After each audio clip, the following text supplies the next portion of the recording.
रिंकू, हाँ जी, ये देख। आगे तो चले। सत श्री अकाल बीजी। सत श्री अकाल पुत्र। अब साफ दिखाई दे रहा है बीजी।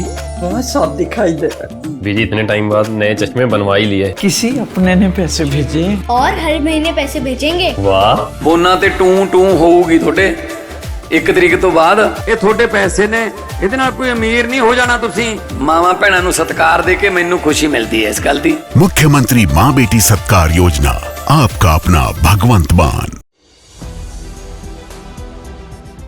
मैंने सर बात ये पहले भी कहा गया है विवेक सर की तरफ से, पुनः उन्होंने दोहराया, ये फैक्ट है। देखिए ये बहुत बहुत ऐसा विषय है, लेकिन वो दोधारी तलवार माना जा रहा है। जो विपक्ष है शायद उसको लग रहा है कि हमने कुछ बोला, मुंह खोला और कहीं उल्टा नजर। यहाँ देखिए सर्टिफिकेट बट गया है, दे दिया सर्टिफिकेट। अब क्या उम्मीद की जाए? आप करते रहिए कि हम सोने चांदी का ऑडिट करेंगे, हम जो 124 करोड़ रुपए वहां खर्च हुआ था जो मंदिर के वो जो प्राण प्रतिष्ठा और उसके उद्घाटन के दौरान, उसका हम हिसाब किताब लेंगे। क्या निकलना है? कुछ निकलना है कि आपने सब चीज अपनी मंशा जतला दी, बदला दी, और आपका जो इसके पीछे है कि वहां वो सुस्त हैं और आप चुस्त हो और आप धीरे से ये चीजों को निकाले जाए। और आपका जो लक्ष्य होता है कि चुनाव जीत लेना है, चुनाव जीते और सब और टोटल साफ ब्लैंक।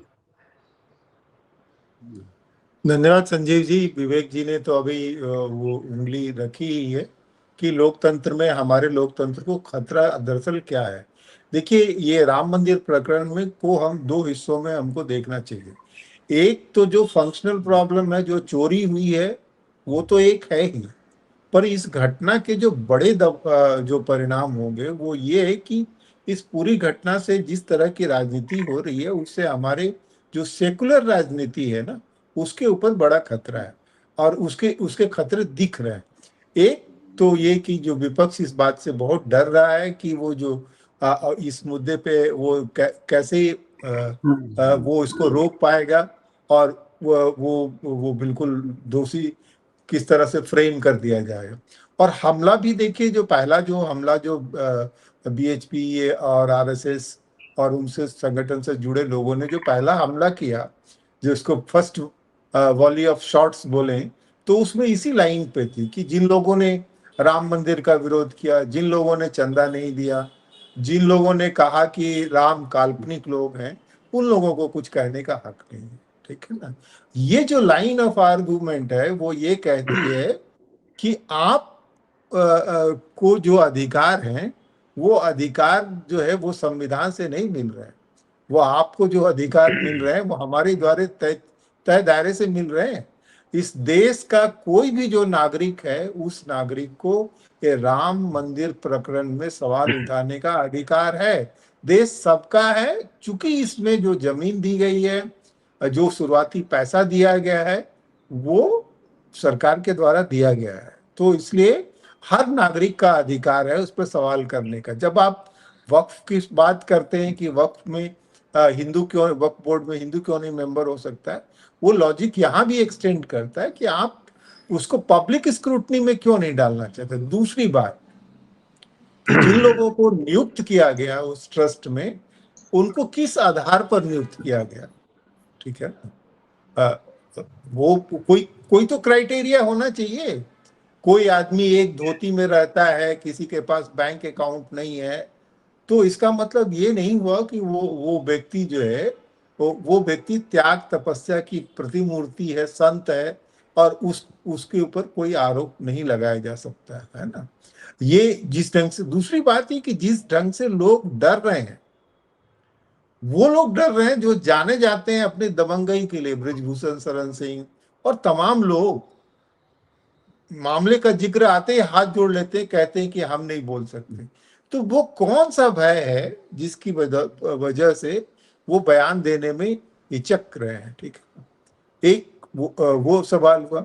बाकी आप घटनाएं तो तमाम देख लीजिए, जो इंसिडेंट कि LNT ने कहा था कि 1 रुपये में वो मंदिर बना देंगे, फिर मंदिर निर्माण के लिए 2100 करोड़ कहाँ से आए।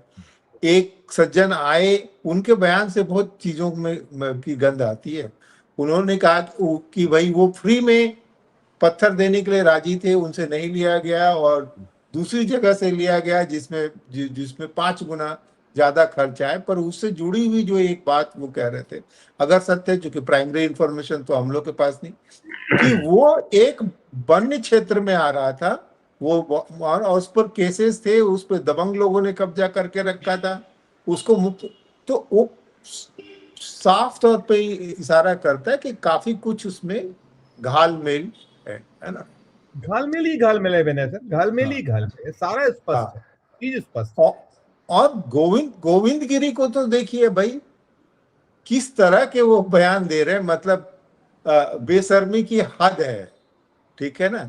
एक तो ऑन रिकॉर्ड जो सवाल देखिए कोई भी आदमी जो आरोपित होता है या जो पब्लिक लाइफ में रहा है वो अगर वो सही है तो वो आरोप को जवाब देने में संतुष्ट होता है, इसमें नहीं कोशिश करता है कि उसको पूरी चीज से वो बकायदा जब उससे सवाल पूछा जा रहा है एक चैनल के द्वारा, बकायदा वो उसका माइक हटा रहे हैं और तभी वो धमका रहे हैं, धक्के दे रहे हैं, धक्के दे तभी वो सवाल वो तभी ले रहे हैं जब उनको ये कहा जाता है कि कैमरा ऑन है और आप ऐसा नहीं कर सकते, उसके बाद वो जवाब देते हैं, ठीक है ना।